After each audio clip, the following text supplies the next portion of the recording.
आज के इस बेहद दिलचस्प व्याख्यान में आपका स्वागत है। एक इतिहास के प्रोफेसर के तौर पर आज मैं आपको सदियों पुराने एक ऐसे सफर पर ले चलने वाला हूं जो वाकई हैरान करने वाला है। हम बात करेंगे मनोविज्ञान यानी साइकोलॉजी की, कि कैसे इस विषय ने खुद को पूरी तरह से बदला और दर्शन शास्त्र के पन्नों से निकलकर एक ठोस विज्ञान बन गया। तो बिना किसी देरी के चलिए शुरू करते हैं। तो सबसे पहले आइए इस शब्द की जड़ों को टटोलते हैं। साइकोलॉजी आखिर आया कहां से?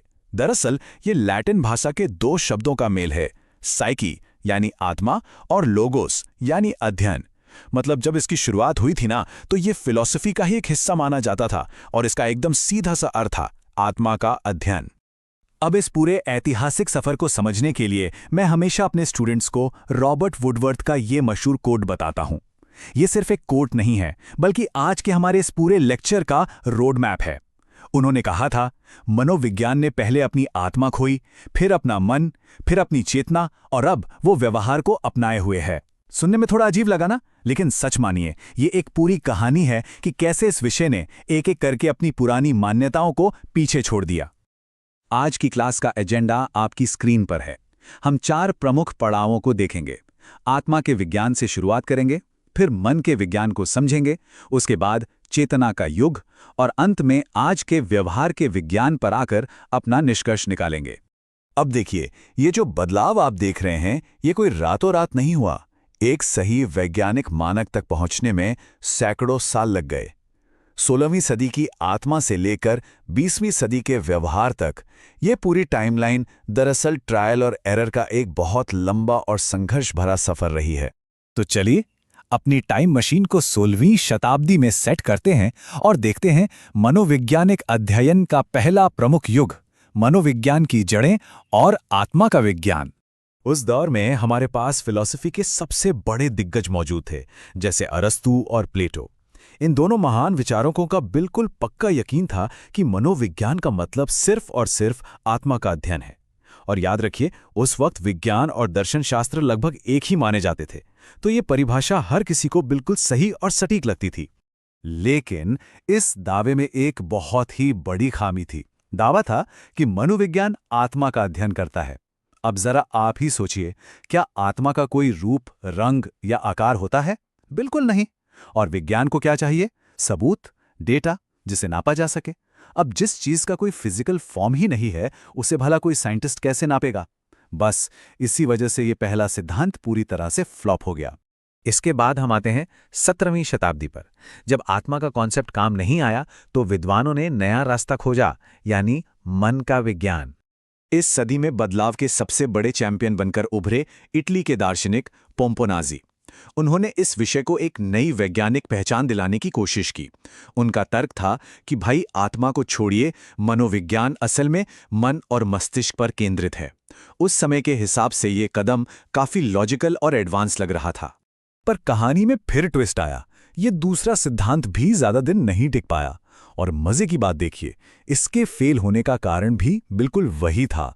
वैज्ञानिकों ने कहा कि मन का भी तो कोई फिक्स आकार, रंग या कोई स्पष्ट जगह नहीं होती ना। आप किसी का मन लैब की टेबल पर रखकर तो देख नहीं सकते। तो ये थ्योरी भी रिजेक्ट हो गई। अब इस टाइमलाइन के बीच में एक बेहद ही दिलचस्प ऐतिहासिक फैक्ट शेयर करना चाहूंगा। साल था 1774। पेस्टोलॉजी नाम के एक विद्वान ने अपने ही 3.5 साल के बच्चे पर अध्ययन किया और बेबी बायोग्राफी पब्लिश कर दी। ये मनोविज्ञान का पहला सिस्टमैटिक अध्ययन था और अपने आप में एक बहुत बड़ा माइलस्टोन। खैर, वापस अपने मुख्य टॉपिक पर आते हैं। आत्मा और मन की थ्योरीज रिजेक्ट होने के बाद हम पहुंचते हैं 19वीं सदी में। मनोवैज्ञानिकों को लगने लगा कि अब जाकर उन्होंने पहेली सुलझा ली है और यहीं से एंट्री होती है चेतना के युग की। इस नए युग की कमान संभाली 3 प्रमुख दिग्गजों ने, जिन्हें हम 3 विलियम्स कह सकते हैं। विलियम वुंड, विलियम जेम्स और विलियम सली। इन तीनों ने पूरे जोर शोर से दुनिया को बताया कि मनोविज्ञान कुछ और नहीं, बल्कि इंसानी चेतना का विज्ञान है। अब आप सोच रहे होंगे कि चलो फाइनली इन्हें सही जवाब मिल गया, लेकिन नहीं। विलियम मैकडूगल ने अपनी मशहूर किताब आउटलाइन ऑफ साइकोलॉजी में एक ऐसा स्टेटमेंट दिया जिसने सबको हिला दिया। उन्होंने बड़े ही कड़े शब्दों में लिखा, चेतना एक बहुत बुरा शब्द है। बस इसी एक झटके के साथ चेतना की थ्योरी का भी पैकअप शुरू हो गया। लेकिन मैकडूगल ने ऐसा कहा क्यों? इस टेबल को देखिए, बात एकदम साफ हो जाएगी। 19वीं सदी की ये थियोरी सिर्फ और सिर्फ हमारे चेतन मन यानी कॉन्शियस माइंड तक ही सीमित थी। इसने इंसानी दिमाग के दो सबसे अहम हिस्सों सबकॉन्शियस और अनकॉन्शियस माइंड को तो पूरी तरह से इग्नोर ही कर दिया था। मतलब ये इंसान की आधी अधूरी तस्वीर पेश कर रही थी, तो इसे भी फेल होना ही था। और अब हम पहुंचते हैं इस ऐतिहासिक सफर के सबसे रोमांचक मोड़ पर, 20वीं शताब्दी और व्यवहार का विज्ञान। यहां आकर मनोविज्ञान फाइनली एक प्रॉपर साइंस बन जाता है।